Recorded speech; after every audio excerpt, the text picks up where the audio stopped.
Summary of A Room with a View by E. M. Forster. Lucy, a young British lady, is traveling to Florence with Charlotte, her chaperone and older cousin.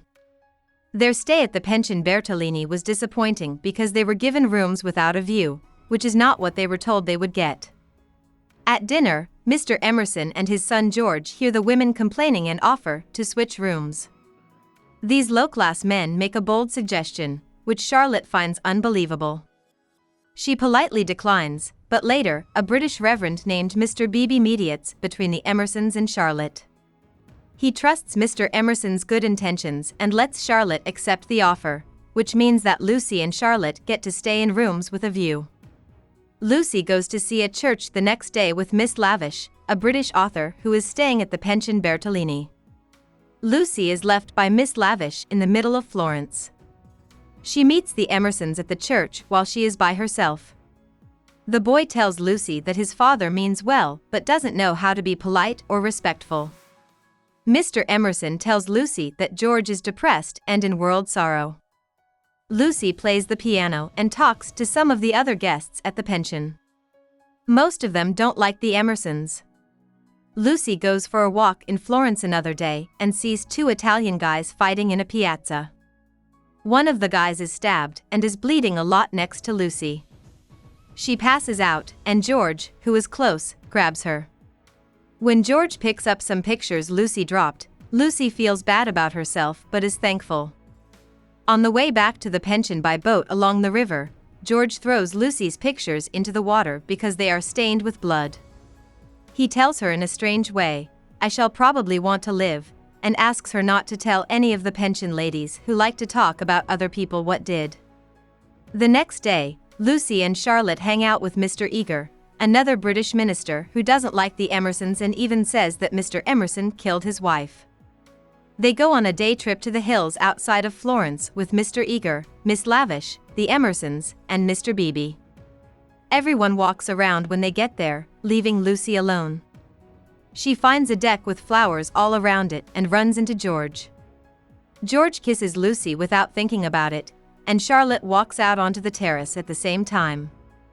George is nowhere to be found when everyone gets ready to go back to Florence. The carriage leaves without him, leaving him to walk home in the storm. Lucy is upset and tells Charlotte that she is not to blame for what happened. Charlotte tries to make her feel better, and then she tells Lucy off for not being careful back at the pension Bertolini. She says she's sorry she wasn't a better parent and gets Lucy to agree not to tell anyone about the kiss, not even her mother.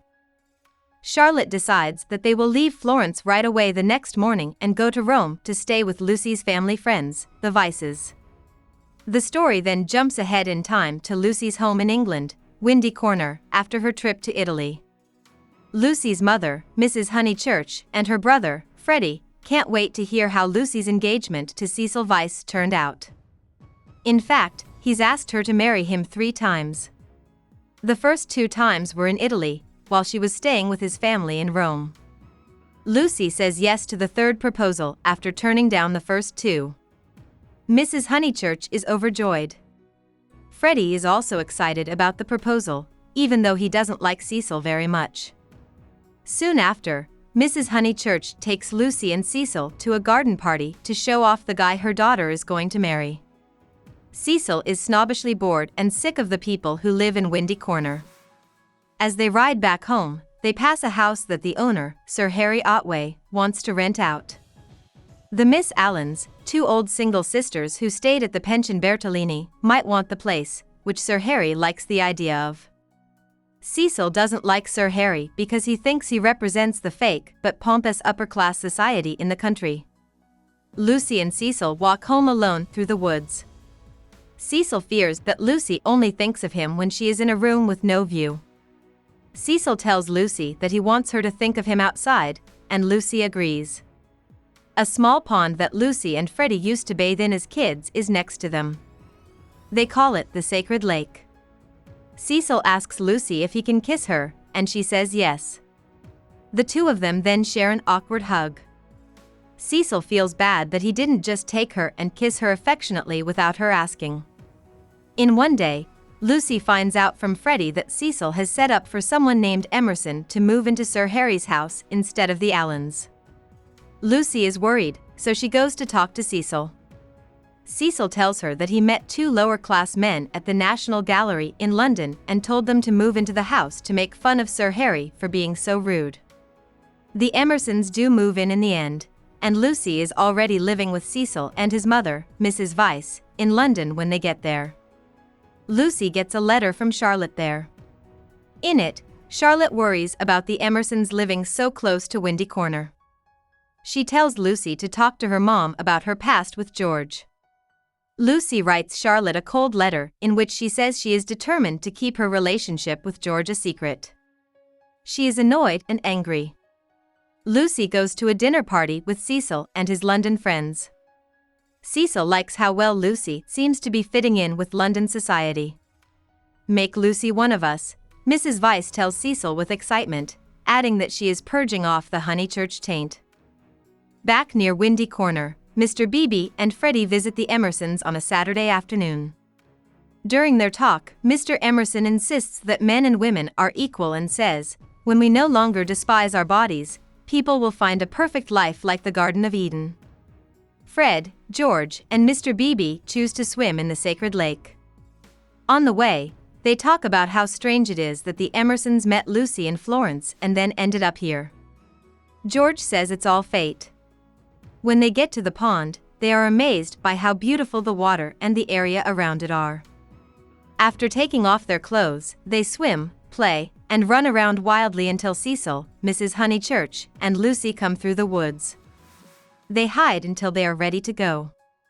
Lucy tells Mrs. Honeychurch about the letter she got from Charlotte at dinner at Windy Corner. The two of them don't want to ask Charlotte to stay with them, but she says they should.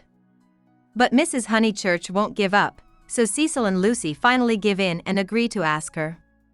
Charlotte says yes to the invite, and George says yes to Freddie's offer to play tennis with him at Windy Corner. Lucy gets nervous around George. The narrator says that from the outside, it's easy to see that Lucy loves George more than Cecil, but hard for Lucy to understand this herself. Charlotte asks Lucy if she has told her mother about George when she gets there. Charlotte makes Lucy mad, and Lucy tells Charlotte that she won't tell anyone about her past with George. After church the next Sunday, George goes to Windy Corner to play tennis. Cecil doesn't want to play, so Lucy does it instead. After that, Cecil reads out loud from a book that is so badly written that it's funny. Lucy finds it funny that it was written by Miss Lavish under a fake name. Lucy tells George about the view from Windy Corner. George says that his dad told him that the view of the sky straight overhead is the only nice view. Lucy is interested, but she sees that she's focusing on George instead of Cecil, so she asks Cecil to read more of his book. He reads a piece from the book in which the heroine is sitting by a river in the spring and is kissed by a man. Lucy knows right away that the scene is based on her kiss with George. Cecil stops, and she and George walk back toward Windy Corner. But Cecil forgot to bring his book with him and left it on the ground. This means that George and Lucy are left alone for a moment in some trees. George takes the chance to kiss her, which surprises Lucy. Lucy and Charlotte talk about this kiss in Lucy's room, and Lucy also says that Charlotte told Miss Lavish about the first kiss. Charlotte says she's sorry for this. Lucy chooses to talk to George and tells him he needs to leave right away. George keeps saying that he loves Lucy and that Lucy doesn't really love Cecil. He also says that Cecil treats her and all women badly by being bossy and condescending. When George goes, Lucy looks at Cecil and realizes all of a sudden that he is absolutely intolerable. In the evening, she calls off the engagement. After Lucy tells Cecil that she wants to choose for myself what is ladylike and right, she doesn't want to be controlled or restrained. Cecil says it sounds like a new voice is talking through Lucy. Lucy tells Cecil that she is not in love with anyone else, and she makes up her mind not to marry anyone. In telling George she doesn't love him, Lucy has sinned against passion and truth, the narrator says. Soon after, Mr. Beebe goes to Windy Corner to find out what happened. Seeing Lucy as a friend, he tells her about the Miss Allen's plans to go to Greece. Since Lucy is having a hard time at home, she really wants to go on this trip with them. Charlotte and Mr. Beebe talk about this, and they both agree that Lucy would benefit from the trip. That's why they help Mrs. Honeychurch agree to Lucy's trip to Greece. Lucy, her mother, and the Miss Allens go to London to make plans for the trip. The Allens talk about Cecil and Lucy as if they are still together, and Lucy doesn't correct them. Lucy and her mom stop at the church to get Charlotte on their way home. Lucy waits in Mr. Beebe's study because Charlotte says she wants to stay for a service. She finds Mr. Emerson there, and he says sorry on behalf of his son. But when he finds out that Lucy is no longer engaged to Cecil, he knows that she really does love George. He tells her to accept her feelings and do what she loves. Mr. Emerson's words of support have made Lucy stronger and more confident. The story then jumps ahead to show Lucy and George as married people living together at the Pension Bertolini in Florence. They are in the same room with a view that Lucy stayed in before. Even though they are happy together, Lucy is sad that Mr. Beebe, her mother, and Freddie are mad at her for running away with George. Lucy says it was lucky that Charlotte wanted to stay at the church that day because she met Mr. Emerson there. George asks if Charlotte planned the meeting on purpose. From the beginning, he thinks if Charlotte really did want Lucy and him to end up together. Lucy says it's possible, and she and George are happy in their love, but they are also aware of a love more mysterious than this. About the author. E.M. Forster was born in London on January 1, 1879. His father died when he was young. In 1897, he went to King's College, Cambridge, after finishing school. While he was there, he joined the Cambridge Apostles, which is a prestigious intellectual group. After he graduated from college, he began writing stories. His first one was finished in 1905. He went on many trips in Europe and also spent some time in India. He wrote about English society in the early 1900s and its problems, like In a Room with a View, which came out in 1908. Forster had more success with his 1910 book Howard's End, though. Forster helped out in Egypt during World War I and then spent more time in India after the war. He was a part of the Bloomsbury Group while he was in England. This was a group of artists and thinkers in London that included Virginia Woolf. Forster's most famous book, A Passage to India, was released in 1924. It was based on his own experiences in India and looks at the lives of British colonists and Indians during the time when India was a British colony. Forster lived out the rest of his life in England and wrote short stories and essays, but not novels, until he died in 1970. Hope we summarized it fully and you liked it. Please hit the like button and subscribe to our channel so that we are motivated to create more videos.